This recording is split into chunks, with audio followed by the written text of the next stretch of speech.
Bismillahirrahmanirrahim. Assalamu alaikum. In the previous lectures, we have learned about the transport of oxygen in different forms in the blood. In today's lecture, we are going to talk about the transport of carbon dioxide in the blood, and we are going to learn the partial pressures of carbon dioxide at different levels or different sites in the body. We are going to discuss in detail the forms of transport of carbon dioxide in the blood, that is, how the carbon dioxide is transported from the tissues to the lungs. We are going to talk about the Haldane effect and respiratory exchange ratio.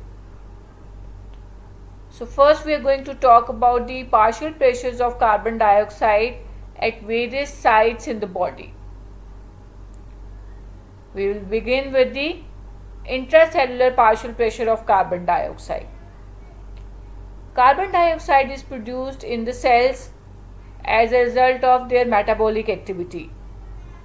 The partial pressure of carbon dioxide is highest within the cells. Intracellular partial pressure of carbon dioxide is 46 mm of mercury, while the partial pressure of carbon dioxide in the interstitium is 45 mm of mercury. And in the venous blood, the partial pressure of carbon dioxide is 45 mm of mercury. Now, the venous blood carries this carbon dioxide to the lungs. From the lungs, the carbon dioxide diffuses out into the alveolar air, and the partial pressure of carbon dioxide in the alveolar air is 40 mm of mercury. And same is the partial pressure of carbon dioxide in the arterial blood. So in arterial blood, the partial pressure of carbon dioxide is 40 mm of mercury. And in expired air, the partial pressure of carbon dioxide is 28 mm of mercury. So these are the partial pressure values of carbon dioxide at different sites in the body. Now we are going to talk in detail about transport of carbon dioxide in the blood. Now, under resting conditions, an average of 4 ml of carbon dioxide is transported from the tissues to the lungs in each 100 ml of blood. Now, this quantity is represented by differences in the arterial and the venous content of carbon dioxide. There are 3 forms of transport of carbon dioxide in the blood, and these are as bicarbonate ions, transport of carbon dioxide in combination with hemoglobin, which is known as carbaminohemoglobin, and transport of carbon dioxide in dissolved state. Now we can see in this diagram the relative percentages of the 3 forms of transport of carbon dioxide, and we can see that the major form of transport of carbon dioxide is in form of bicarbonate ions. 70% of carbon dioxide is transported as bicarbonate ions, while 23% carbon dioxide is transported in combination with hemoglobin, and this combination is known as carbaminohemoglobin, and 7% of carbon dioxide is transported in dissolved state in the plasma of the blood. Now we are going to talk about each form of transport of carbon dioxide in detail. So major form of transport of carbon dioxide is in form of bicarbonate ions, and these bicarbonate ions are present in both plasma as well as inside the RBCs.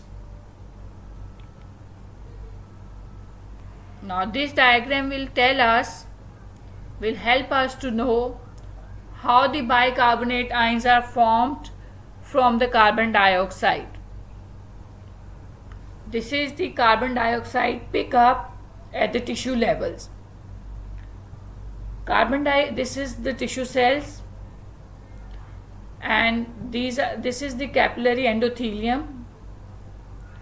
This is a red blood cell present within the capillaries, tissue capillaries, and surrounding portion is the plasma.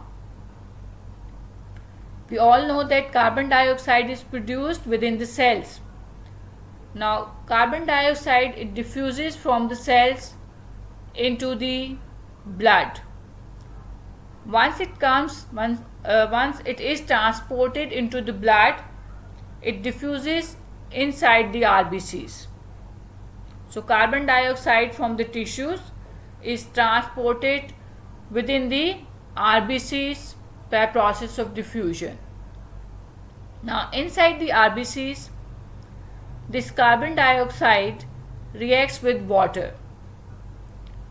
This reaction of carbon dioxide with water, it results in formation of carbonic acid. Now this reaction is catalyzed by an enzyme known as carbonic anhydrase present within the red blood cells.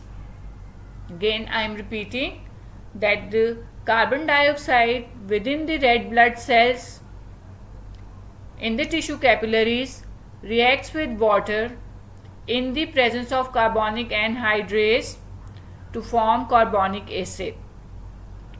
Now in this reaction, this enzyme is very important. The enzyme, that is carbonic anhydrase. Now this enzyme, it increases the speed of this reaction to about 5,000 folds. So it means that this reaction can even occur in the absence of carbonic anhydrase, but in the absence of carbonic anhydrase, this reaction is very slow. Carbonic anhydrase increases the speed of reaction to many thousand folds. So it will result in formation of carbonic acid. Now you can see in this diagram that this reaction is also occurring in the plasma. So the carbon dioxide which diffuses from the tissues into the plasma, it reacts with water present in the plasma and it forms carbonic acid. But in the plasma, this reaction is not catalyzed by a carbonic anhydrase enzyme. Therefore, this reaction is very slow and is of little significance. Now coming back to reactions within the RBCs. The carbonic acid which is formed, it dissociates into bicarbonate ions and hydrogen ions. So that's how the carbon dioxide is converted into bicarbonate ions. Again, I am repeating that carbonic acid which is formed, it will dissociate into bicarbonate ions and the hydrogen ions.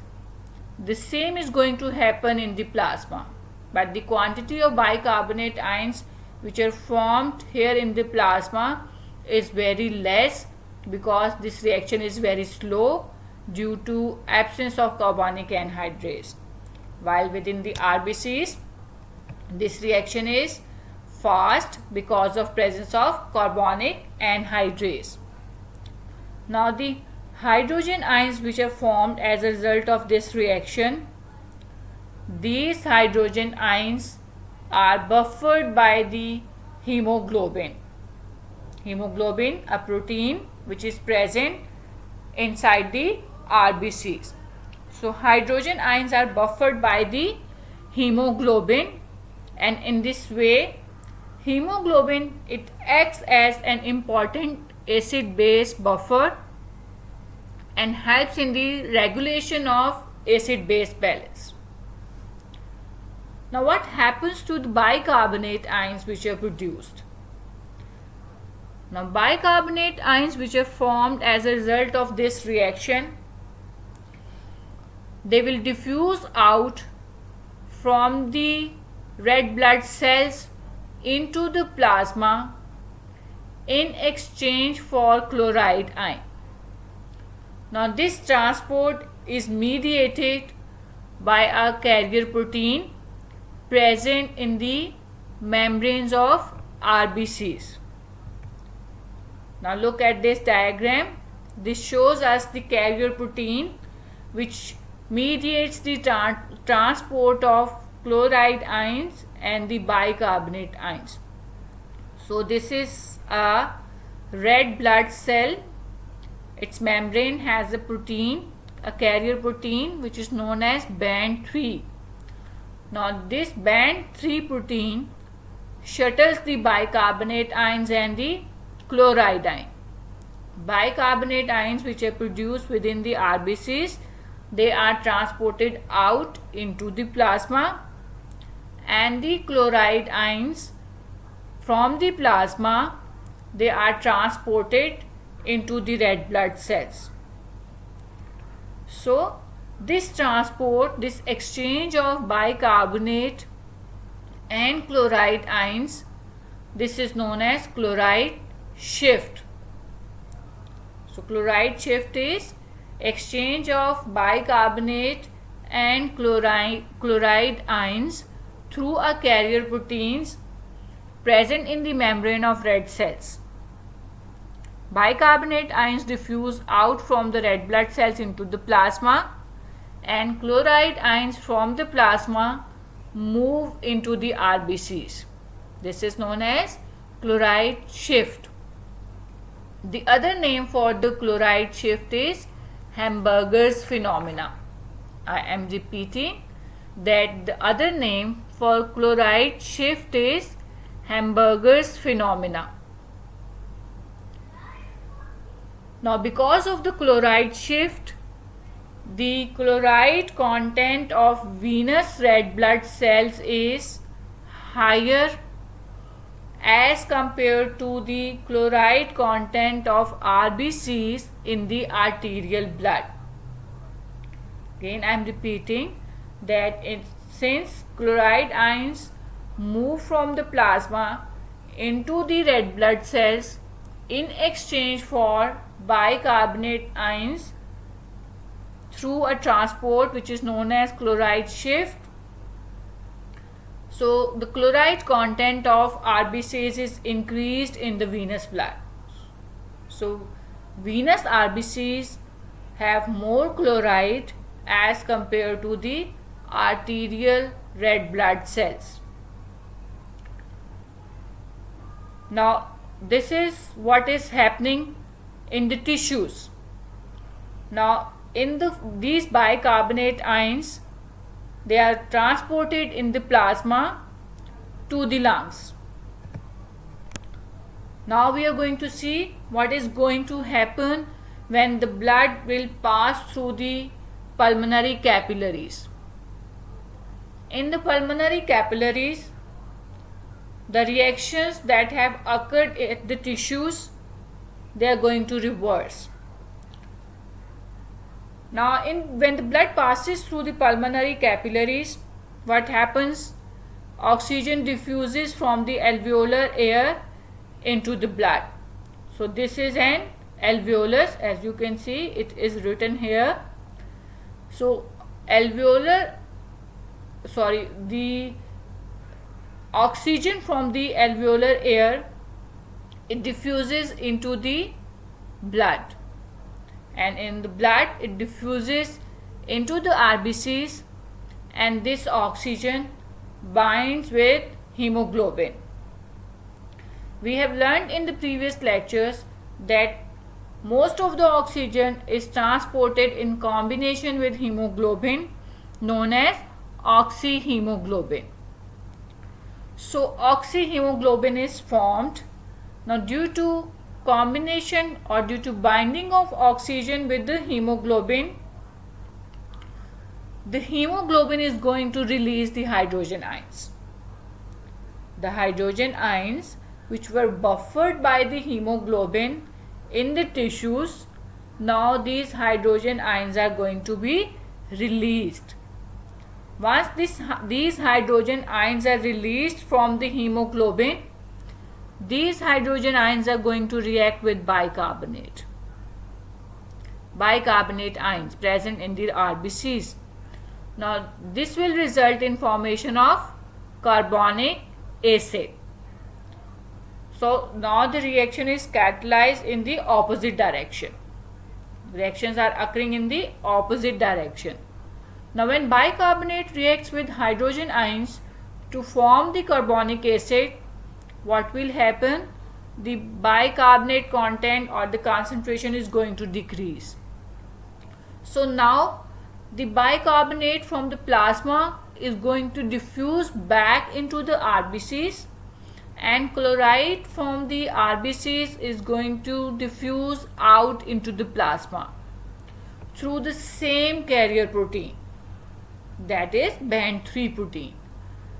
But now this transport is in opposite direction. In the tissues, bicarbonate ion diffuses out from the RBCs into the plasma, and chloride ion move into the red blood cells. While in the lungs, this transport is occurring in the opposite direction. Bicarbonate from the plasma will move into the red blood cells, and chloride from the red blood cell will diffuse out into the plasma through the same protein, same carrier protein, that is band 3. Now here this transport is known as reverse chloride shift. Reverse chloride shift, because now transport is occurring in the reverse direction.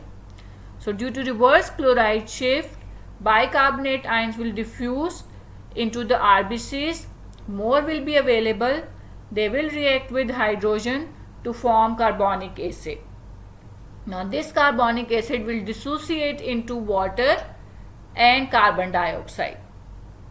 Now carbon dioxide which is formed will diffuse out from the blood into the alveolar air, because the concentration of carbon dioxide is more in the blood as compared to alveolar air. So it will diffuse out from the blood into the alveolar air.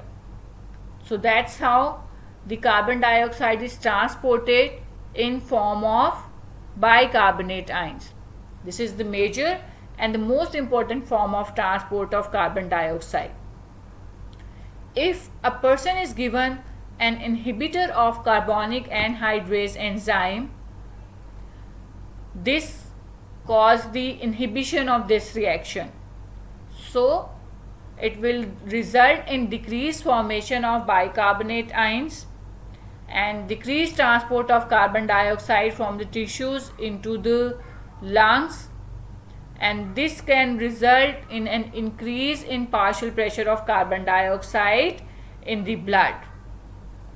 Again I am repeating that if a person is given inhibitor of carbonic anhydrase enzyme, this will cause decreased formation of bicarbonate ions, or we can say that transport of carbon dioxide in form of bicarbonate ions is going to reduce greatly, and this will cause an increased concentration of carbon dioxide and increase in partial pressure of carbon dioxide in the body. So that was about the transport of carbon dioxide in form of bicarbonate ions. Now we are going to talk about the transport of carbon dioxide in combination with hemoglobin. 23% of carbon dioxide is transported in combination with hemoglobin, and this combination is known as carbamino hemoglobin. In the previous lecture as well, I have told you the different terms. Students sometimes confuse the two terms, that are the carbaminohemoglobin and carboxyhemoglobin. So I am again emphasizing that combination of carbon dioxide with hemoglobin is carbaminohemoglobin, while combination of carbon monoxide with hemoglobin is carboxyhemoglobin. 23% is transported in combination with hemoglobin. Now the carbon dioxide, when it diffuses into the RBCs, some amount of it is going to bind with the hemoglobin. Now carbon dioxide, it binds with the amine groups of the globin chains present in the hemoglobin. It is a reversible reaction that occurs with loose bond, and the maximum capacity of the hemoglobin to transport carbon dioxide in form of carbaminohemoglobin is 30%, but under normal conditions only 23% is transported in this form. Now we are going to talk about the transport of carbon dioxide in dissolved state. About 7% of carbon dioxide is transported in dissolved state in the plasma. Now quantitatively, this is 0.3 ml in each 100 ml of blood. The arterial blood, which has a partial pressure of carbon dioxide of 40 millimeter of mercury, at 40 millimeter of mercury, the amount of carbon dioxide present in the arterial blood is 2.4 ml in each 100 ml of blood. When this blood passes through the tissue capillaries, more carbon dioxide is added to it. So the amount of carbon dioxide in the venous blood in dissolved state is 2.7 ml in each 100 ml of blood. So it means 0.3 ml gain is there. So 0.3 ml of carbon dioxide is transported in dissolved state in the plasma.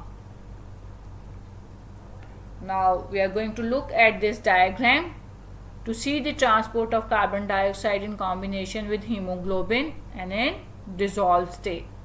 The major form of transport we have done, which is in form of bicarbonate ions. The other two forms are in combination with hemoglobin, and this is known as carbaminohemoglobin. And remember that carbon dioxide combines with the amine groups of the hemoglobin, and about 7% of carbon dioxide is transported in dissolved state in the plasma. And in this diagram you can also see the carrier protein, which shuttles the transport of bicarbonate ions and the chloride ions, and this shift in the tissues is known as chloride shift, while in the lungs this is known as, the reaction occurs in the reverse direction and is known as reverse chloride shift. Now we are going to see what is Haldane effect. Now Haldane effect is opposite of Bohr's effect. We have studied Bohr's effect when we talked about the factors affecting the transport of oxygen as oxyhemoglobin, and we have studied that in Bohr's effect, the increased concentration of carbon dioxide and hydrogen ions, it displaces the oxygen from the hemoglobin and it increases the release of oxygen from the hemoglobin to the tissues.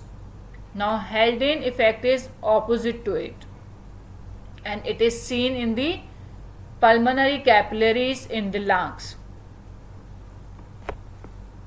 and it is the binding of oxygen with the hemoglobin which displaces the carbon dioxide from the blood into the alveolar air.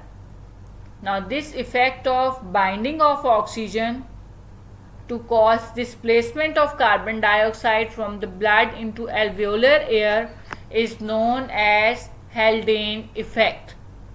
Again I am repeating that in the pulmonary capillaries, binding of oxygen with the hemoglobin will displace the carbon dioxide from the blood into alveolar air, and this effect is known as Haldane effect. Now we are going to see what is the mechanism of Haldane effect. Now Haldane effect is because of binding of oxygen with the hemoglobin. As there is high partial pressure of oxygen in the alveolar air, so it diffuses into the blood and this binds with the hemoglobin. Now binding of hemoglobin with the oxygen make it a more strong acid. As a result, this hemoglobin cannot hold the hydrogen ions. Again I am repeating that binding of oxygen with the hemoglobin in the pulmonary capillaries make hemoglobin a stronger acid, so it cannot hold the hydrogen ions which were buffered by hemoglobin in the tissues. So these hydrogen ions are going to be released, and when these hydrogen ions are released, they will react with bicarbonate and they will form the carbon dioxide. Here it is, and this carbon dioxide will diffuse out into the alveolar air, and then from the alveolar air it will be expelled into the environment. So oxygen will displace the carbon dioxide from the blood. This is known as Haldane effect. Now another contribution of oxygen to cause displacement of carbon dioxide is that binding of oxygen with the hemoglobin also cause the dissociation of carbon dioxide from the amine groups of the hemoglobin. So the carbon dioxide which is carried as carbaminohemoglobin, it is also dissociated, and it is after dissociation it will be also diffused out into the alveoli. So by these two mechanisms, oxygen will help in the displacement of carbon dioxide from the blood into the alveolar air. This is known as Haldane effect, and remember that this Haldane effect is opposite of Bohr's effect. In Bohr's effect, carbon dioxide displaces the oxygen from the blood into the tissues, and remember that Bohr's effect is observed at the tissue level, where carbon dioxide displaces the oxygen from the blood into the tissues, and Haldane effect is observed in the lungs, where oxygen displaces the carbon dioxide from the blood into the alveolar air and then into the environment. So that was about the Haldane effect. Now this diagram shows us a summary of the transport of different forms of carbon dioxide in dissolved state. This is at the level of alveolar, at the level of the lungs. Now this is in form of bicarbonate ions, and here this is the carbaminohemoglobin, and this is at the tissue levels. Okay, in the tissue level there are three forms of transport of carbon dioxide: dissolved carbon dioxide present both in the plasma and in the RBCs, then in combination with hemoglobin which is known as carbaminohemoglobin, and most importantly is in form of bicarbonate ion. And here at the tissue level you can see the chloride shift, and in the lungs you can see the reversal, that is known as reverse chloride shift. Now the last topic that we are going to talk about is respiratory exchange ratio. The respiratory exchange ratio is defined as the ratio of carbon dioxide output to oxygen uptake. It is abbreviated as capital R. Capital R means respiratory exchange ratio. Normally 4 ml of carbon dioxide is transported to the lungs in each 100 ml of blood, while 5 ml of carbon dioxide is transported from the lungs to the tissues in each 100 ml of blood. So normal respiratory exchange ratio 4 divided by 5 is equal to 0.8. Now this respiratory exchange ratio, it depends upon the type of the diet which is being consumed by a person. If a person is taking a diet which contains average amount of proteins, carbohydrates and fats, the respiratory exchange ratio is 0.8. But if a person is taking a carbohydrate rich meal, then in that situation the respiratory exchange ratio is increased. This is because of the fact that carbohydrate diet, it result in formation of a greater amount of carbon dioxide. So it will result in an increase in respiratory exchange ratio. It may increase up to 1. When a person is taking a fat-rich diet, the respiratory exchange ratio is decreased. Now why it is decreased with the fat diet? It is because of the fact that when fats are utilized in the body, they will result in formation of water and less carbon dioxide is produced, due to which the respiratory exchange ratio is decreased. With fat-rich diet, the respiratory exchange ratio may become as low as 0.7. So it depends upon the type of the diet which is being consumed by a person. Normal value of respiratory exchange ratio is 0.8, and it can increase with the carbohydrate rich meal. It can increase up to a value of 1, and with fats it can decrease to a value of 0.7. So that's all for today's lecture. I hope you understand it, but if you have any query, you are very free to ask the questions. And remember that as I told you about the oxygen transport, that it is very important from your examination point of view, the same is with the carbon dioxide transport. So carbon dioxide is also very important from examination point of view, and the question can come on different forms of transport of carbon dioxide in the blood, most importantly about the transport of carbon dioxide in form of bicarbonate ions. Next time inshallah I will tell you important short essay questions about the transport of carbon dioxide as well. And in the next lecture inshallah we are going to start with the control of respiration. So that's all for today's lecture. Thank you for the listening.